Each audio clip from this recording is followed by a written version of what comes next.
Hello everyone, welcome to अड्डा 24/7 school में राजेंद्र सांखला। बच्चों, इस सेशन में हम कक्षा 12 की पुस्तक आरोह भाग सेकंड के अध्याय संख्या 14 जिनके लेखक का नाम है फणीश्वर नाथ रेणु, और फणीश्वर नाथ रेणु जी द्वारा रचित एक बहुत ही अच्छी कहानी है जिसका नाम पहलवान की ढोलक, जो हमारी पाठ्य पुस्तक में है। अब पहलवान की ढोलक में बच्चों लुटन पहलवान सिंह के बारे में बताया किस प्रकार से वह ढोल को अपना गुरु मानता है और ढोल की ही आवाज़ से वह लोगों के मन में जो डर था, जो भय था, उनके मन में किस प्रकार संजीवनी शक्ति वह की प्रेरणा अर्थात जिजीविषा यानी जीने की इच्छा किस प्रकार से उनके मन में डर को भगा करके जीने की इच्छा प्रकट करती थी। इस प्रकार से मतलब कहने का तात्पर्य मेरा यही है कि गांव में फैल रहे मलेरिया और हेजिस बीमारी और साथ में सियारों का जो क्रंदन था और पेचक की डरावनी आवाज़ थी, उससे भी लोगों को लड़ने की शक्ति ढोलक की आवाज़ देती थी। और ढोलक को ही पहलवान लुटन सिंह उसे अपना गुरु मानता था। जब श्यामानंद के दरबार में यानी कि महल में जब वह गया था तो तब भी वह ढोल को ही साथ में लेकर गया था। और अपने बच्चों को शिक्षा देते समय में भी तो वह अपना एक कथन कहता है कि मैंने अपना जीवन में किसी को गुरु नहीं बनाया, किसी इंसान को, लेकिन जो मेरा गुरु है वह मेरी ढोलक है। और जब वह चांद सिंह को चित करता है अर्थात उसे हराता है, तब सबसे पहले वह ढोलक को ही या ढोल वाले को ही या ढोल को ही क्या करता है, प्रणाम करता है। तो यह बच्चों हम लोगों ने पढ़ लिया था। तो इस सेशन में हम लोग पहलवान की ढोलक से संबंधित अभ्यास प्रश्नों के बारे में चर्चा करेंगे। तो बच्चों इस सेशन में हम लोग क्या पढ़ेंगे, पहलवान की ढोलक जितने भी अभ्यास प्रश्न हैं उनके बारे में हम लोग क्या करेंगे, चर्चा करनी है। इससे पहले हमने पहलवान की ढोलक पढ़ा मूल पाठ। यदि यह आप लोगों को अच्छे से समझ में आ गई तो इसमें हमें अभ्यास प्रश्नों में कोई दिक्कत नहीं आएगी। यदि इसी में दिक्कत है तो बच्चों फिर तो इसमें दिक्कत आएगी। और उम्मीद करता हूँ ऐसी कोई बात नहीं होगी तुम्हारे दिमाग में कि पहलवान की ढोलक जो कहानी है वह हमें समझ में नहीं आई हो। ठीक है, अब ये ढोलक दिख रही है, यही इसी ढोलक की बात यहाँ की गई है। यानी कि यह जो ढोलक है पहलवान कौन था, लुटन सिंह था। ठीक है, तो इसी को अपना गुरु मानता है, इसी के ताल पर वह अच्छे अच्छे पहलवानों को हरा भी देता है। और राजा श्यामानंद, श्यामनगर का जो राजा था, उसके महल में एक राज दरबार के रूप में उसे रखा भी जाता है। यानी कि सब कुछ इस ढोल पर ही है। और यही ढोल है जिसकी आवाज़ लोगों को संजीवनी शक्ति की तरह उनमें लोगों में जीने की प्रेरणा देती रहती थी, उनके डर को दूर भगाया करती थी। इससे पहले हम लोगों ने फणीश्वर नाथ रेणु जी का जीवन परिचय पढ़ा, साथ में पहलवान की ढोलक कहानी का सारांश भी हम लोगों ने पढ़ा है। यह सब हमें कहाँ पढ़ने को मिलता है बच्चों, अपनी पुस्तक का नाम है आरोह भाग 2। तो ध्यान रखना बच्चों, कक्षा 12 पुस्तक का नाम आरोह भाग 2, अध्याय संख्या 14, लेखक का नाम क्या है, फणीश्वर नाथ रेणु। और अब आप लोगों से पूछ लिया जाए कि हमारी पाठ्य पुस्तक आरोह भाग 2 में पहलवान की ढोलक के लेखक का नाम बताना है, तो बताइए कौन है पहलवान की ढोलक कहानी का लेखक कौन है। तो कौन है बच्चों, फणीश्वर नाथ रेणु जी हैं। ठीक है, तो बच्चों हम लोग इस सेशन में क्या पढ़ेंगे, पहलवान की ढोलक से अभ्यास प्रश्नों के बारे में चर्चा करेंगे। ठीक है, तैयार हैं सभी, रेडी हैं सभी। तो पहला प्रश्न आपके सामने हाजिर हो चुका है, जल्दी से इसका स्वागत कीजिएगा। अपने दिमाग में इसका आंसर घुमाने लग जाओ जल्दी से, मात्र 10 सेकेंड है जब तक मैं इसको पढ़ता हूं। पहला प्रश्न है, कुश्ती के समय ढोल की आवाज लुटन के दाव पेच में क्या तालमेल था। पाठ में आए ध्वन्यात्मक शब्द और ढोल की आवाज आपके मन में कैसी ध्वनि पैदा करते हैं, उन्हें शब्द दीजिए। यानी कि जब ढोलक की आवाज आई, ध्वन्यात्मक क्या होता है, ध्वनि करने वाले शब्द, ध्वनि धन आत्मक, या हम कह सकते हैं आत्म धन अक या आत्मा धन अक। अब देखिए, यानी कि ढोल की आवाज और लुटन सिंह के दाव पेच के मध्य कैसा संबंध आपको अपने शब्दों में लिखना है। याद है, आजा भिड़ जा, आजा भिड़ जा, चटदा चटकदा, है इस प्रकार से शब्द थे ना। तो आपको याद आ रहा है कि वह जब चांद सिंह को चित्त पटकता है तो किस प्रकार से वह सबसे पहले ढोल को ही जाकर प्रणाम करता है। देख लीजिएगा, कुश्ती के समय ढोल की आवाज और लुटन के दावपेच में अद्भुत तालमेल था। ढोल बजते ही लुटन के रगों में खून दौड़ने लगता, क्योंकि वह बचपन से ही कच्चा दूध पीता था और कसरत करता था, और उसे गांव के लोगों से भी बदला लेना था, क्योंकि वो सभी उसकी सास को परेशान करते थे। उसका शरीर कुश्ती जैसा लगता था, दोनों हाथों के मध्य 45 डिग्री का कोण बनता था। उसे ढोल की हर थाप में नए दावपेच सुनाई पड़ते थे, जैसे चढ़दा घिरदा चढ़दा घिरदा यानी कि आजा भिड़ जा, यानी कि ऐसा लगता था कि कोई गुरु अपना बोल रहा हो, चढ़दा घिरदा अर्थात आजा भिड़ जा। धाक दिना तिरकट दिना यानी धाव काटो बाहर हो जाओ, धाक दिना तिरकट दिना यानी धाव काटो और बाहर हो जाओ। चटाक चढ़दा यानी उठाकर पटक दे, चटाक चढ़दा यानी उठाकर पटक दे, ठीक है। धीना धीना दिक दिना यानी चित करो, धीना धीना दिक दिना यानी चित करो। तो इस प्रकार से बोल है चढ़दा घिरदा, धाक दिना तिरकट दिना, चटाक चढ़दा, धीना धीना दिक दिना, चित करो। इस प्रकार से ये ध्वन्यात्मक शब्द हमारे मन में उत्साह का संचार करते हैं, यानी कि हमारे मन में भी, जैसे कि आज हम लोग जन गण मन बोलते हैं ना, राष्ट्रगान हमारा जैसे ही बजने लगता है तो जन गण मन, जिस प्रकार से हमारा राइट, जिस प्रकार से जैसे ही लेफ्ट यहाँ पे जहाँ दिल है, हृदय है हमारा, जैसे ही हम यहाँ रखते हैं तो जन गण मन जैसे राष्ट्रगान शुरू होता है तो हमारे जो रोंगटे हैं ना, ये रोंगटे जैसे खड़े होते हुए दिखाई, ऐसे खड़े हो जाते हैं कि हमारे मन में एक उत्साह का संचार हो जाता है, हमारे अंदर एक ताकत सी भर जाती है। उसी प्रकार का जो लुटन सिंह पहलवान जब ढोल की आवाज़ सुनता था, उसी प्रकार उनके रोंगटों में यानी उनके रगों में खून दौड़ने लगता था। और उसके वो खून क्यों नहीं दौड़ेगा, वह तो शुरू से ही यानी कच्चा दूध पीते हुए कसरत करता था, क्योंकि सास को जो परेशान करते थे लोग, उनसे उन्हें बदला लेना था।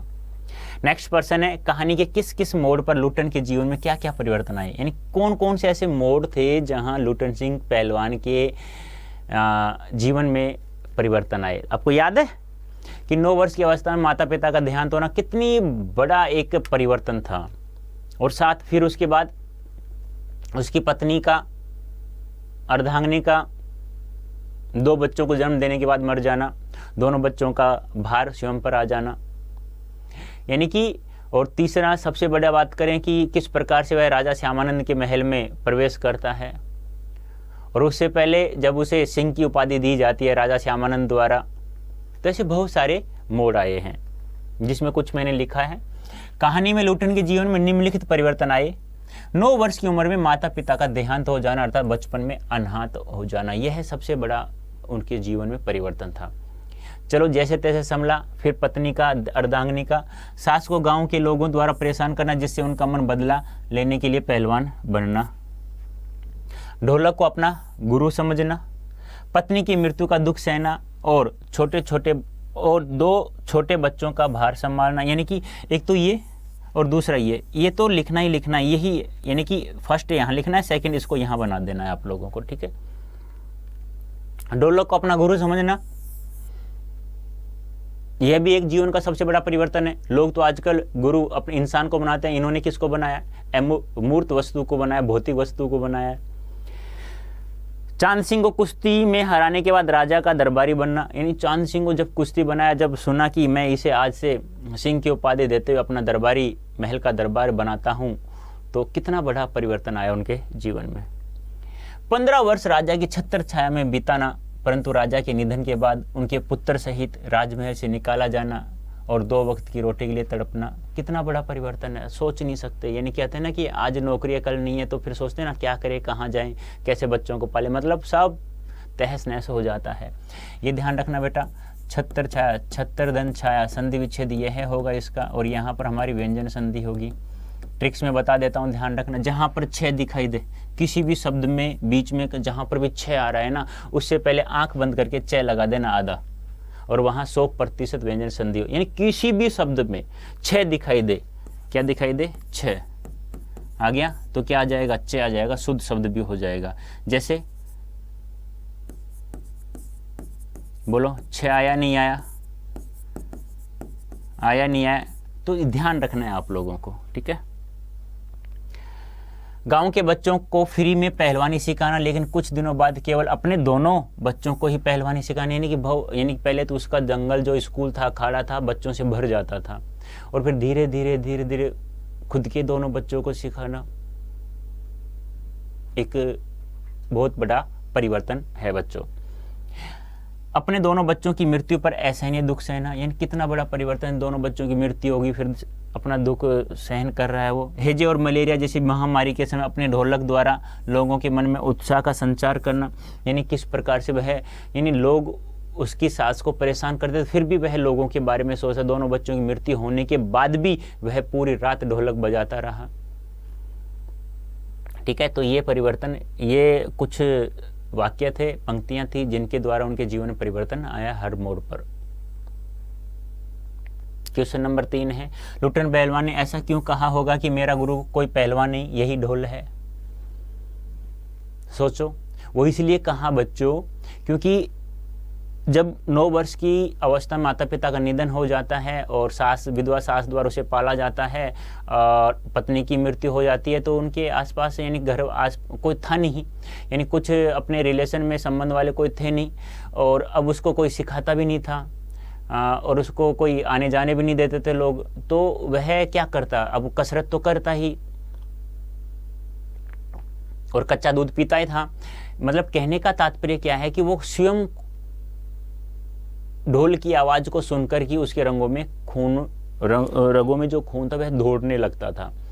और जब चांद सिंह को जब वह अखाड़े में चुनौती देता है तब कोई भी एक भी इंसान उसका साथ नहीं दे रहा था, सब चांद सिंह की तरफ ही थे, लेकिन एक ढोल की आवाज ही थी जो केवल उसके साथ थी, इसलिए वह अपना गुरु ढोल को मानता है।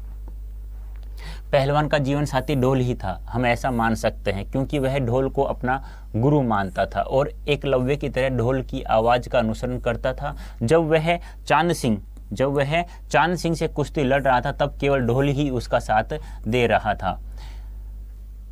ढोल की आवाज उसके साथ दे रही थी या ढोल ही उसका साथ दे रहा था, और अंत में जीत प्राप्त करने के बाद सबसे पहले ढोल को ही प्रणाम करता है। इस प्रकार हम कह सकते हैं कि ढोल को ही वह अपना गुरु मानता था। उसने अपने बेटों को शिक्षा देते समय भी यही कहा था कि मेरा गुरु सिर्फ ढोल है और कोई नहीं है। यानी कि आप लोग सोच सकते हैं, यानी कि कहते हैं ना कि जिस इंसान का कोई नहीं होता उसका भगवान होता है, तो भगवान के रूप में कहते हैं ना कि ढोल की आवाज या ढोल हम कह सकते हैं। कहने का तात्पर्य क्या है कि इंसान को हमेशा कर्म करना चाहिए, फल की इच्छा नहीं करनी चाहिए। कहते हैं ना भगवान हर रूप में, कण कण में भगवान। कबीर दास जी ने कहा कि कण कण में भगवान है, तो पता नहीं किस रूप में हमारी सहायता करने के लिए भगवान हमारे सामने उपस्थित हो जाता है। जैसे यहाँ पहलवान लुटन सिंह के सामने यानी कि ढोलक की आवाज ही आई, ढोल ही आ गई। इस प्रकार से ढोल लेकर ही वह राज दरबार में गया था, ढोल बजाकर ही वह अपने अखाड़े में बच्चों को कुश्ती के गुर सिखाता था। ढोल से ही उसने अपने गांव वालों को महामारी के समय संजीवनी शक्ति प्रदान की थी। इस प्रकार हम कह सकते हैं कि उसका ढोल उसके जीवन का सहारा अर्थात जीवन साथी था। यानी कि हम लोग कह सकते हैं कि गुरु नहीं, ये मान लो जीवन का एक अंग हो गया, संभल जिसे कहते हैं सहारा, यानी बिना ढोल के वह अधूरा इंसान लगता था। और जब वह राज दरबार में गया तब भी ढोल सहित ही गया था, ऐसा नहीं ढोल को छोड़ करके गया था।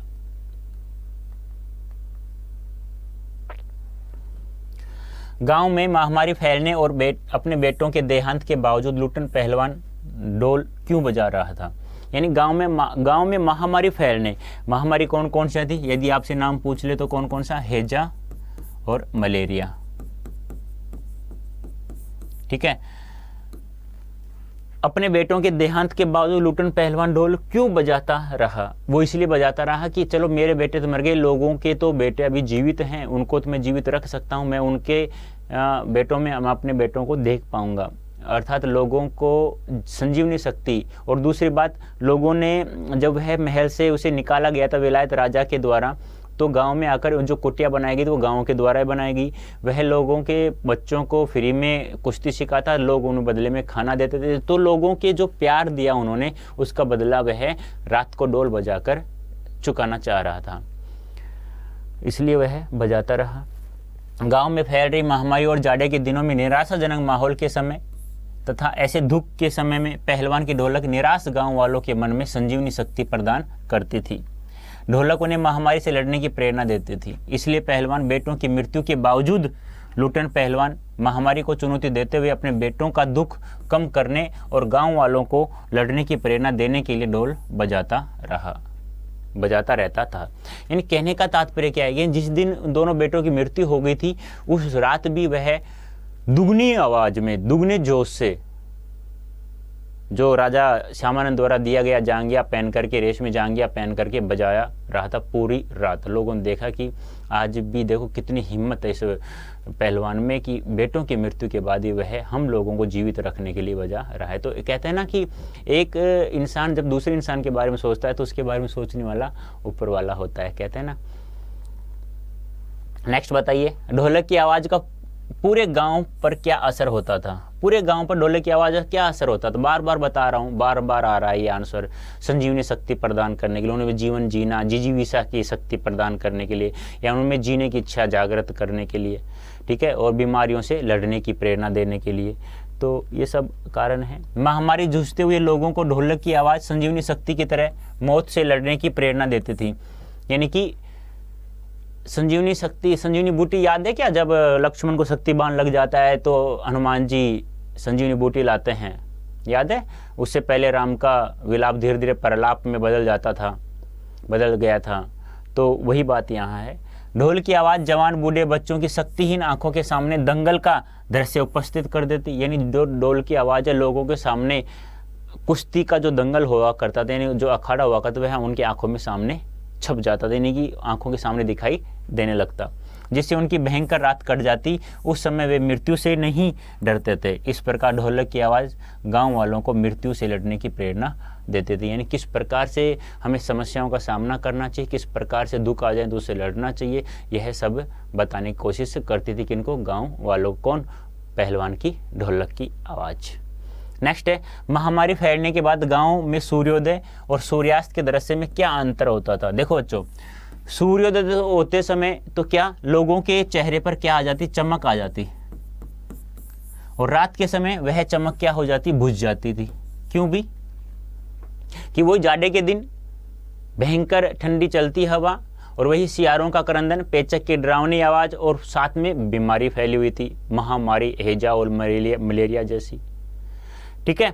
तो सूर्योदय में वो चमक गायब, सूर्योदय में वो चमक आती, एक दूसरे को ढंढस बनाते, एक दूसरे को सांत्वना देते, कोई बात नहीं, अच्छे दिन आएंगे, अच्छे दिन आएंगे।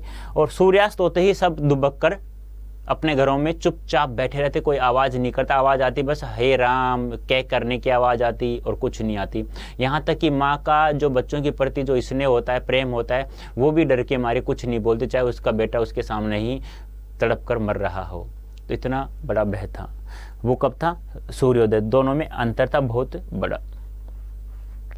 महामारी फैलने के बाद गांव में सूर्योदय और सूर्यास्त के दृश्य में बड़ा अंतर होता था, क्योंकि सूर्योदय के समय लोगों के चेहरे पर खुशी दिखती थी, लोग एक दूसरे को सांत्वना बधाते रहते थे। परंतु सूर्यास्त होते ही सारा परिदृश्य बदल जाता था, क्योंकि लोगों के चेहरे की चमक डर के मारे चली जाती थी। लोग अपने घरों में दुबक कर चुपचाप बैठ जाते थे। यहाँ तक कि माताओं का जो बच्चों के प्रति स्नेह होता है वह भी गायब हो जाता था। वे अपने दम तोड़ते हुए बच्चों को बेटा बेटी भी नहीं कह पाती थी। इस समय में केवल पहलवान की ढोलक की आवाज़ सुनाई देती थी, वही उन्हें जीने की प्रेरणा देती रहती थी। यानी कहने का तात्पर्य क्या है कि सूर्योदय होते ही तो उनके चेहरों में चमक उठती, क्योंकि अब अंधेरा नहीं था, और रात में अंधेरा होता और वही सियारों का करंदन, पेचक की डरावनी आवाज़, महामारी के समय लोग डर कर, फिर उन्हें भर पेट कर खाना भी तो नहीं मिलता था बच्चों, तो क्या करते इंसान इस प्रकार।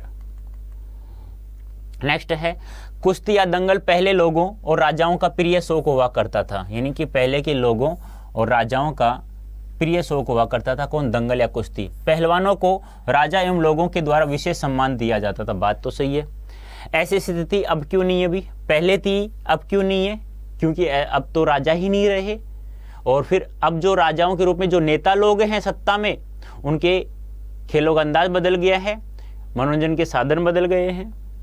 इसकी जगह अब किन खेलों ने ले ली? बैडमिंटन, क्रिकेट, टेबल टेनिस आदि, शतरंज आदि खेलों ने ले ली।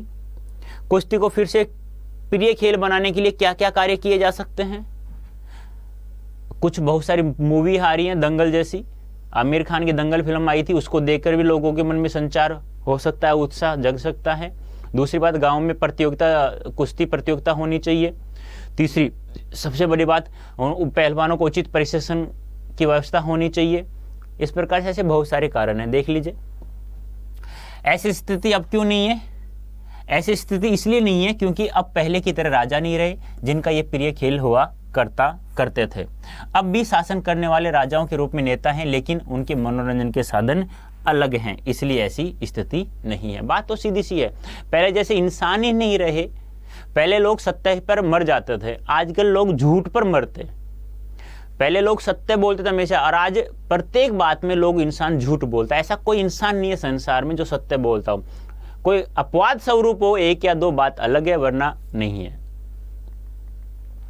इसकी जगह किन खेलों ने ली? अभी बताया था मैंने आप लोगों को, कुश्ती या दंगल जैसे खेलों की जगह अनेक आधुनिक खेलों ने ली, जैसे cricket, hockey, badminton, table tennis, शतरंज, फुटबॉल, बहुत सारे ऐसे खेल हैं। घोड़ों का रेस लो, अभी यहाँ तो पाठ में बात करें, दंगल की जगह किसने ले लिया था? घोड़ों की रेस ने ले लिया था।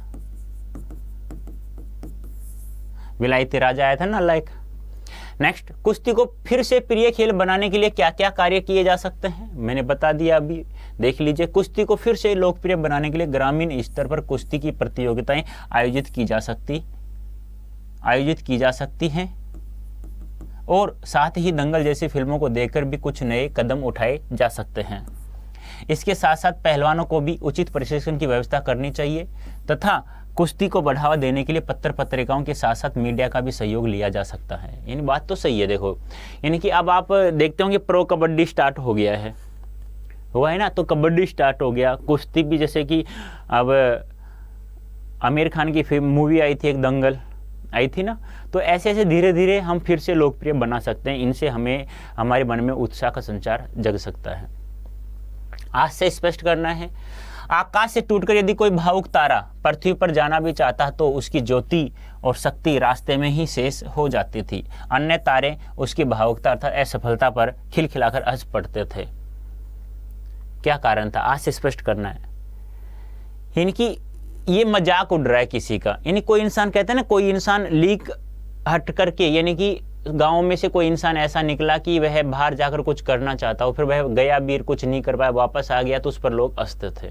तो सीधी सी बात है, मजाक उड़ाते थे एक दूसरे का क्या उड़ाते थे? मजाक। पहली बात तो गांव में कोई आता नहीं था, यदि कोई आता भी तो उनकी सुरक्षा के लिए वो मजाक उसकी उड़ाते रहते थे। तो बात सीधी सी वही है। उपयुक्त पंक्ति का आशय महामारी के कारण लोगों के असहनीय दुख से है।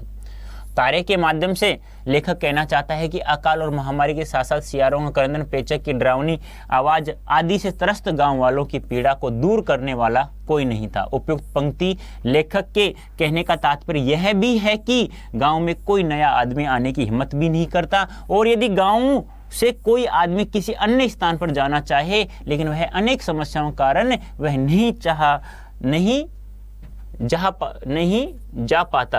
नहीं जा पाता, तो लोग उसकी असफलता पर अर्थात उसका मजाक उड़ाते हुए लोग हंसते रहते थे। कहने का तात्पर्य क्या है कि कहते हैं ना कि यानी कि आज नौकरी के लिए 2 बच्चे तैयार कर रहे हैं, 10 नहीं कर रहे हैं, और दोनों का सिलेक्शन मान लो 1 साल नहीं होता है, तो कितना मजाक उड़ाते रहते हैं। तो वही बात यहाँ है कि उन तारों में, उन गुच्छों के तारों में आकाश से एक तारा टूट कर आ रहा है, लेकिन वह पहुंच नहीं पाता है पृथ्वी पर, उससे पहले ही वह अपनी शक्ति, अपनी चमक को खो देता है। तो और जितने भी तारे हैं वो उसका मजाक उड़ाते। वही बात है, वो 10 लड़के उन 2 लोगों का मजाक उड़ा रहे हैं जब उसकी नौकरी नहीं लगती है। तो नेक्स्ट है, पाठ में अनेक स्थानों पर प्रकृति का मानवीकरण किया गया है। पाठ में ऐसे अंश चुनिए जिनका और उनका आशय स्पष्ट कीजिए। आशय भी स्पष्ट करना है, ठीक है। तो प्रकृति का मानवीकरण क्या होता है? मानवीकरण वहां होता है बच्चों जहां किसी मानव की तरह किसी भी भौतिक वस्तु को कार्य करते हुए दिखाया जाए। जैसे अंधेरी रात चुपचाप दुख सहन कर रही थी। अरे दुख सहन कौन करता है? इंसान करता है। तो इंसान किसकी तरह बताया गया? अंधेरी रात की तरह प्रकृति को बताया गया। इस पर आज से भी स्पष्ट करना है, ठीक है। प्रकृति का मानवीकरण निम्नलिखित पंक्तियों में हुआ, जैसे अंधेरी रात चुपचाप आंसू बहा रही थी। अब आज से स्पष्ट करो, मैंने आज से नहीं लिखा, बताओ आप लोग बताइए। अंधेरी रात चुपचाप आंसू बहा रही थी, अंधेरी रात नहीं बहा रही थी, यानी कि गांव के लोग, कौन? गांव के लोग चुपचाप क्या कर रहे थे? रो रहे थे। यानी कि उनकी आंखों में क्या आ रहे थे? आंसू आ रहे थे। तो ये बात ध्यान में रखना है, ठीक है। अन्य तारे उसकी भावुकता अर्थात असफलता पर किलकिला कर हंस पड़ते थे। यानी कि एक दूसरे पर लोग एक यदि कोई व्यक्ति कोई अलग कार्य करता तो एक दूसरे का मजाक उड़ाते थे लोग, एक दूसरे का मजाक उड़ाते थे। सॉरी,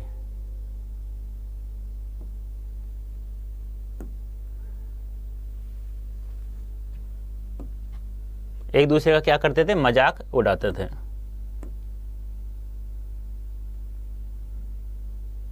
आगे देखिए, ढोलक नहीं बोली,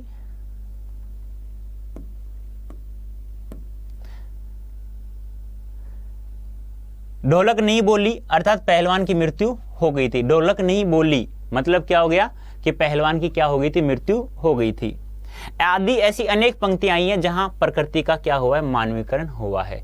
कहने का तात्पर्य क्या है, देखो, अंधेरी रात चुपचाप आंसू बहा रही थी, मतलब लोग डर के मारे आंसू बहा रहे थे।